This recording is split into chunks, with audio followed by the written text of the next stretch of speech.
Story 1. The Echoes of the Abandoned Monastery. It was the summer break, and 5 university friends, Mike, Sarah, Tom, Jenny, and Dave, decided to do something different. Instead of the usual beach trips or camping, they opted for a thrill, exploring the infamous St. Augustine Monastery. Isolated deep within a dense forest, the monastery had long been abandoned and was rumored to be haunted. Local legends spoke of mysterious disappearances and eerie occurrences that plagued the area. For the thrill seekers, it was a perfect adventure. The group packed their gear, flashlights, cameras, and a few snacks, anticipating a day of spooky fun and ghost stories. None of them believed in ghosts, but the thrill of the unknown was irresistible. The hike to the monastery was challenging, the thick forest closing in on them as they made their way along the barely visible path. The air grew cooler, and an unsettling silence surrounded them as they approached the ancient structure. The monastery stood imposing and silent, its stone walls covered in ivy and moss. The windows were dark, and the once grand entrance was now a gaping, ominous hole. "Here we are," Mike announced, trying to keep the excitement in his voice. "St. Augustine Monastery. Ready for some ghost hunting?" The group laughed nervously and stepped inside. The air was thick with dust, and the faint scent of decay lingered. Their flashlights cut through the darkness, revealing long corridors and rooms filled with relics and old furniture. Strange symbols adorned the walls, and cobwebs hung like curtains. As they explored, the friends joked and took pictures, but a sense of unease began to settle in. The atmosphere grew heavier, and shadows seemed to move just out of sight. Sarah found an old journal tucked away in a drawer. She opened it, revealing pages filled with descriptions of rituals and sacrifices performed by the monks. "Guys, look at this," she said, showing the others. "This place has a seriously creepy history." "Perfect for our adventure," Tom replied, grinning. "Let's keep moving." But as they ventured deeper, the unease turned to fear. Whispers echoed through the halls, and they felt as if they were being watched. Shadows danced at the edge of their vision, and the temperature seemed to drop with every step. Night fell quickly, and the monastery's true nature began to reveal itself. The whispers grew louder, almost as if the walls themselves were speaking. The friends started experiencing hallucinations, seeing figures in monk robes disappearing around corners and hearing footsteps that weren't their own. Tom, who had always been the bravest, began acting strangely. He stared at the symbols on the walls and muttered to himself. One moment, he was with the group. The next, he would vanish, only to reappear with a distant, vacant look in his eyes. "Tom, are you okay?" Jenny asked, worry evident in her voice.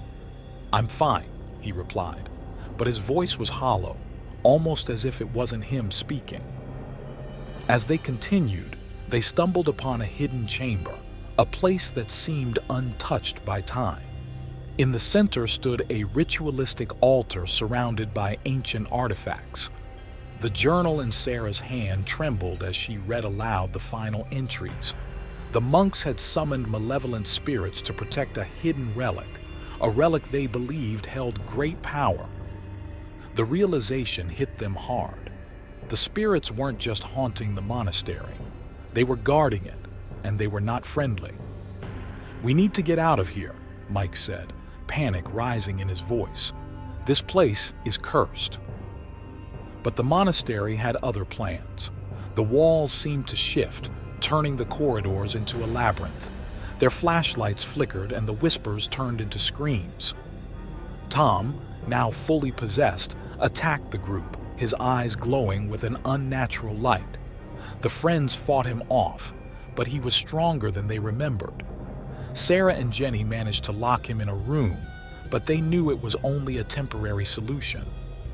"We have to find a way to banish these spirits," Sarah said, flipping through the journal. "There must be something in here." They found a reverse ritual described in the final pages, a dangerous procedure that could banish the spirits but required them to perform it at the altar. With no other options, they decided to risk it. The friends gathered around the altar, the air thick with tension. Sarah began the ritual, chanting the ancient words written in the journal. The spirits, realizing what was happening, grew violent. Shadows turned into forms, attacking them with ferocity. The room filled with a deafening roar, and the walls shook. Tom broke free from his confinement, his face twisted with rage. He lunged at them, but Dave and Mike held him back, giving Sarah the time she needed to complete the ritual. With a final, desperate shout, she finished the incantation. A blinding light filled the room, and the spirits screamed in agony. The ground shook, and the walls seemed to crumble. When the light faded, the spirits were gone, and Tom lay unconscious on the floor. The monastery was silent once more. The friends, battered and exhausted, helped Tom to his feet. He was himself again, though deeply shaken by the experience. They made their way out of the monastery, the first light of dawn breaking through the trees. The forest, once menacing, now seemed almost peaceful. They didn't speak much on the hike back, each lost in their thoughts. Only Mike and Sarah made it out unscathed, physically at least. The ordeal had left them all scarred, haunted by the memories of what they had faced. They vowed never to speak of the monastery again, hoping to leave the horrors behind. As they reached the edge of the forest, a faint whisper echoed in the distance, a chilling reminder of the evil that still lurked in the shadows of St. Augustine Monastery. Story 2: The Forgotten Village. A group of 7 friends, Jake, Emily, Lucas, Mia, Ryan, Sophie, and Ethan, set off on a road trip to a remote mountain town. They had been planning the trip for months, excited to explore the untouched beauty of nature.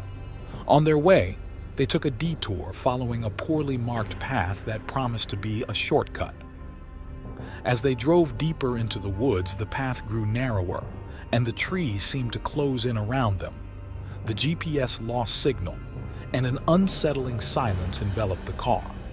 Just as they were about to turn back, they stumbled upon a village that wasn't on any map. The village was eerily quiet, with old, dilapidated houses and overgrown gardens. The air was thick with an unspoken tension. Despite the unease, curiosity got the better of them. They decided to explore, hoping to find someone who could point them back to the main road. The group split up, each pair taking a different direction. Jake and Emily entered what seemed to be the village square, where a large ancient tree stood at the center. Strange symbols were carved into its bark, and the ground around it was littered with small animal bones. "This place is giving me the creeps," Emily said, clutching Jake's arm. "Let's find the others and get out of here," Jake replied, his voice betraying his own fear. As dusk fell, the group regrouped at the village square, all reporting similar strange sightings, abandoned homes with personal belongings still inside, as if the residents had left in a hurry. They decided to spend the night in one of the larger houses, hoping to leave at first light. But the night brought no peace. As they settled in, strange noises filled the air, whispers, footsteps, and distant wails. Shadows moved outside the windows, and the air grew colder. The friends huddled together, their flashlights the only source of comfort. Suddenly, the door burst open, and a frail, elderly woman stood in the doorway. Her eyes were wide with fear, and she spoke in a voice that sent chills down their spines. "You must leave this place before it's too late. They come at night, and they won't let you go." Before they could ask her any questions, the woman vanished into the darkness. The friends were left in stunned silence, the reality of their situation sinking in. They tried to leave the house, but an invisible force seemed to keep them inside. Panic set in as they realized they were trapped. Throughout the night, they experienced terrifying visions. Emily saw a figure standing at the foot of her bed, whispering her name. Lucas heard the sound of children laughing, only to find the room empty. Mia felt something cold and slimy brush against her leg, but there was nothing there. As the night wore on, the hauntings grew more intense. The friends felt as if they were being watched, hunted by unseen entities. Ryan, the skeptic of the group, finally admitted that something was terribly wrong. Desperate for answers, they decided to search the village for any clues that could help them escape. In the village library, they found old records and journals that revealed the village's dark history. Centuries ago, the villagers had made a pact with malevolent spirits in exchange for protection and prosperity. But the spirits demanded sacrifices, and the villagers paid with their lives, one by one. The friends realized that the spirits were still bound to the village, and anyone who entered became part of their eternal torment. The only way to break the curse was to destroy the ancient tree in the village square, the source of the spirits' power. Armed with this knowledge, they formulated a plan. They gathered gasoline from the abandoned houses and prepared to set the tree on fire. But the spirits sensed their intentions and attacked with full force. Shadows solidified into grotesque forms, and the air filled with ear-piercing screams. Lucas was the first to fall, dragged into the darkness by unseen hands. Sophie and Ethan fought off the spirits with everything they had, but the odds were against them. Mia, determined to see the plan through, lit a torch and sprinted towards the tree. The tree seemed to come alive, its branches reaching out to stop Mia. She dodged and weaved, finally reaching the base. She poured the gasoline and lit the fire. The flames roared to life, and the spirits shrieked in agony. The ground trembled, and the village seemed to writhe as the curse was broken. The spirits were drawn into the fire, consumed by the flames. The friends watched in awe and terror, hoping against hope that their ordeal was finally over. As dawn broke, the village was eerily quiet once more. The friends, now only 5, emerged from the house. The tree was reduced to ashes, and the oppressive atmosphere had lifted. They found the path back to the main road, their spirits weary but relieved. They didn't speak much on the drive back, each lost in their thoughts. The village had taken a toll on them, and they knew they would never be the same. The experience had bonded them in a way nothing else could, but it had also left scars that would never fully heal. As they reached civilization, they vowed never to speak of the village again, hoping to leave the horrors behind. But in the back of their minds, they knew the village would haunt them forever. Story 3: The Whispering Woods.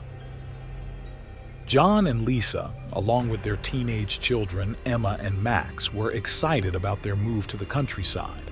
The hustle and bustle of the city had worn them down, and they longed for the tranquility of nature.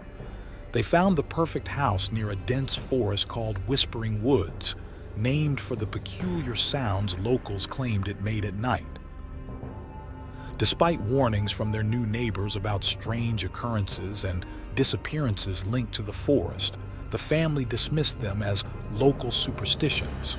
They were eager to start their new life, embracing the change with open arms. The first few days were idyllic. The family settled into their new home, enjoying the peace and quiet. But as the sun set, the woods came alive with whispers. At first it was barely noticeable, like the rustling of leaves. But soon, the whispers grew louder, almost as if they were calling out to them. Emma and Max were the first to notice. They found strange symbols carved into the trees near the edge of the woods. Intrigued, they decided to investigate further, despite their parents' warnings to stay close to the house. One evening, while exploring, they stumbled upon an old abandoned cabin deep in the forest.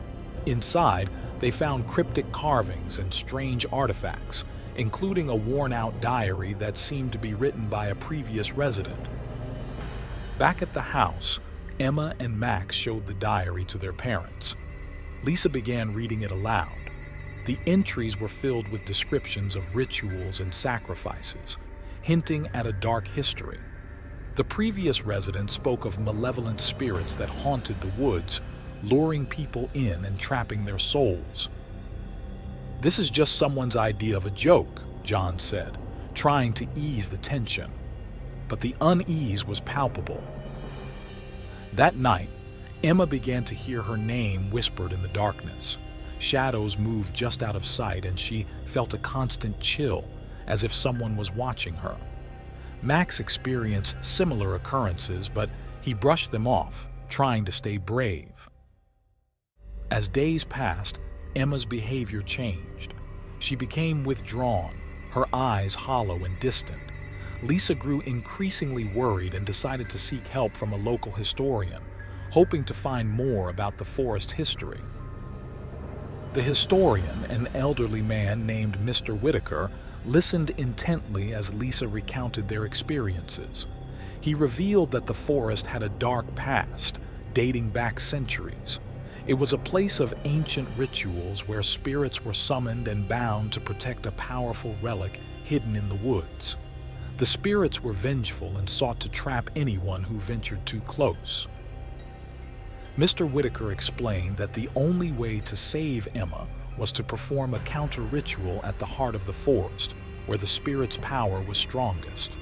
He provided Lisa with an old book containing the necessary incantations and warned her of the dangers. The family prepared for the ritual, gathering the required items and steeling themselves for the task ahead. They knew they had to act quickly, as Emma's condition worsened with each passing day. On the night of the ritual, the family ventured into the forest, following the whispers that seemed to guide them. The air grew colder, and the shadows deepened. The woods seemed to close in around them, the whispers turning into eerie chants. They reached the heart of the forest, where the old cabin stood. The atmosphere was thick with malevolence, and the ground trembled as they began the ritual. John and Max stood guard, fending off the spirits that attacked with increasing ferocity. Lisa chanted the incantations, her voice steady despite the chaos around her. The spirits, desperate to stop them, took on grotesque forms, attacking with relentless fury. Emma, though weak, joined in, her voice adding strength to the ritual. Max discovered he had a unique connection to the forest, a gift from his ancestors who once lived in the area. He used this connection to weaken the spirits, giving his family the upper hand. As the ritual reached its climax, the spirits' attacks grew more violent. John and Max fought with all their might, while Lisa and Emma focused on the final incantation. The ground shook, and a blinding light erupted from the cabin. When the light faded, the spirits were gone, banished back to the netherworld. The air was still, and a sense of peace settled over the forest. Emma collapsed, exhausted but free from the spirit's hold.